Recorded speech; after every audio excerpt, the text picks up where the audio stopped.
adopted the new constitution, it was transformative. The reason why they wanted to make it a transformative rather than a prescriptive constitution was to guard states against the undying evils that they felt apartheid was a part of. They never again wanted to see a government have the capacity to undermine the willingness and the dignity of the most poor and disenfranchised in society. That is what we fundamentally stand for on Team Canada today. We believe that when human dignity is undermined, socio-economic rights must be enshrined. What is the burden that Team Singapore has adopted in this round today? They essentially told us that socio-economic rights are principally important things that we ought to provide in certain circumstances. In telling us this, they adopt the burden of having to prove to us that they have other measures, either legislative or judicial measures, of actually implementing these things in equally effective manner. We don't think that they've done so thus far in this debate. What did they tell us in response to our constructive on Team Canada today? They told us that rights are not set in stone when judges are involved. They gave us the example of tertiary education. We have three responses. Firstly, we tell you that things like the need for water never change, will never change, and there are very clear international standards and documentation as to exactly what is required in that realm. Secondly, we say that judicial bodies actually do have the capacity to have leniency and flexibility. We give you the example against the Pharmaceutical Association in South Africa when they claimed that they would be essentially driven out of business if HIV/AIDS drugs were presented at essentially zero cost. They were therefore able to adapt their judgment and actually provide them with enough profit so that they were still feasible in the nation, but were still providing very accessible drugs to the population. They're not as rigid as they would claim on Team Singapore today.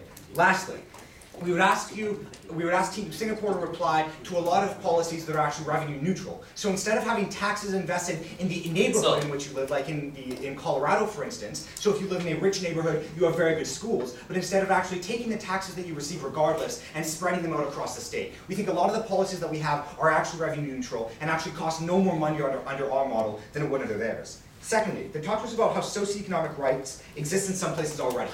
Great, that's awesome. We think that some states will get there regardless of whether or not they enshrine them or not, but a lot will not. And it is for those states that we are most afraid of, because we think that the citizens in those states are equally in dire need of those socioeconomic rights as the states that have already achieved them. They've talked to us about how they're not necessarily access rights.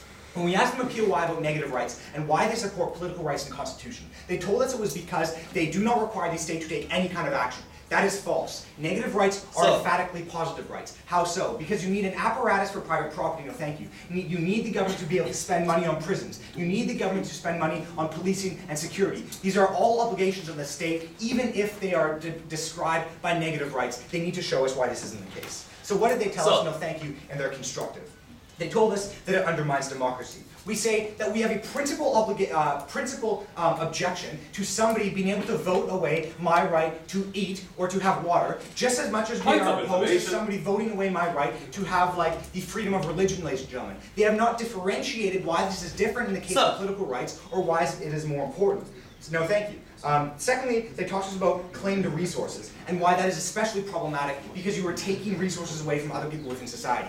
We asked them a POI about why they thought that the wealthiest in society had absolute claim to all of their money and resources when it was made off of a system that is on the backs of the poorest within society. We heard a flippant response that never actually dealt with the crux of that question, no thank you, because we have essentially no problem on our side of the house taxing the wealthiest 1% in the United States, for instance, to redistribute it to have, like, life-saving services for the majority of citizens. No thank you. Then they talked to us about how judges are unelected and how they have conflicts on, like, how much water to provide. We already told you that there are actually very, like, clear standards on, like, what kind of primary education is actually acceptable, what is adequate. And what is essential for us to understand in this debate today, and what they ignored in our model, is the wording. And we say that this actually happens in real life, like in South Africa, when they seek for the progressive realization of these rights within available resources. We think that South Africa has actually done a very good job of being able to determine what is reasonable and what is the progressive realization. We think things do get better, and ultimately that will be the case. In South Africa, for instance, since the Constitution was enacted, 4 million more people have been given access to clean drinking water.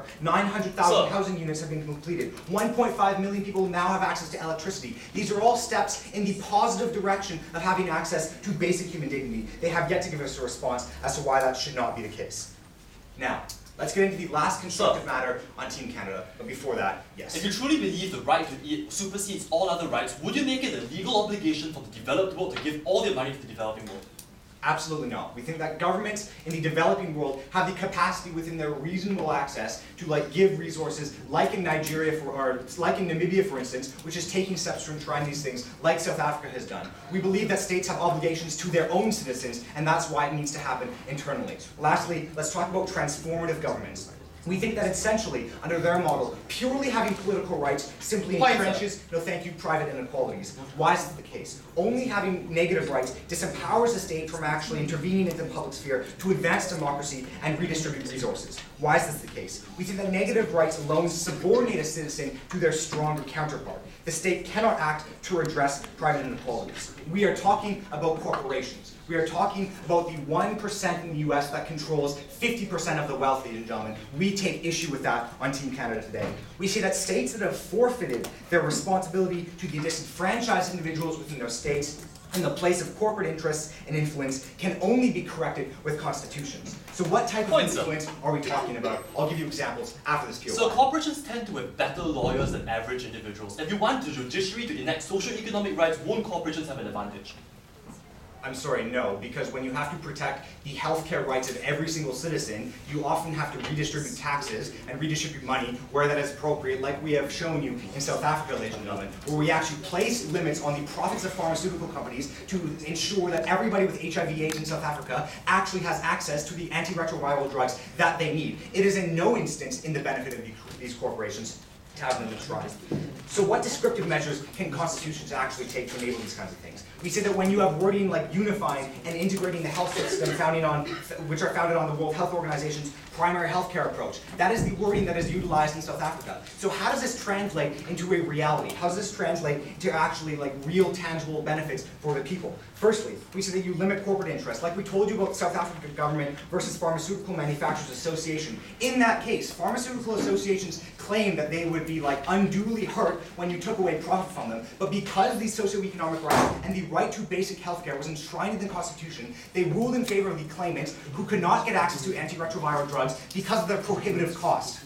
But they also had the capacity to reshape the ruling so that corporations were still able to make some kind of profit, but not the unfettered profit that we would have on Team Singapore today. Lastly, we said that we actually also limit individual freedoms, and that's justified. Requiring healthcare physicians and nurses to work for 3 months in rural areas in South Africa is a very good example of how these constitutional rights are further upheld. As a consequence, a more equitable and stable society is actually built. We point you to Scandinavia, which have the lowest wealth disparities in the world. They have been the ones who have survived the economic collapse the best because they understand that the welfare of all is fundamentally more important to the security of a nation than the welfare of a few. What we fundamentally say is that a government can be judged on its legitimacy based on its actions towards the most disenfranchised and helpless within society. Singapore would vouch for the interests of the elite. Canada, on the other hand, extends the olive branch to those who are ignored by the social contract. We have a very strong moral imperative to actually help these people, to provide them with the basic services they need to engage in individual pursuits. And to do that, we have to enshrine legally actionable socio-economic rights. We are so proud to oppose.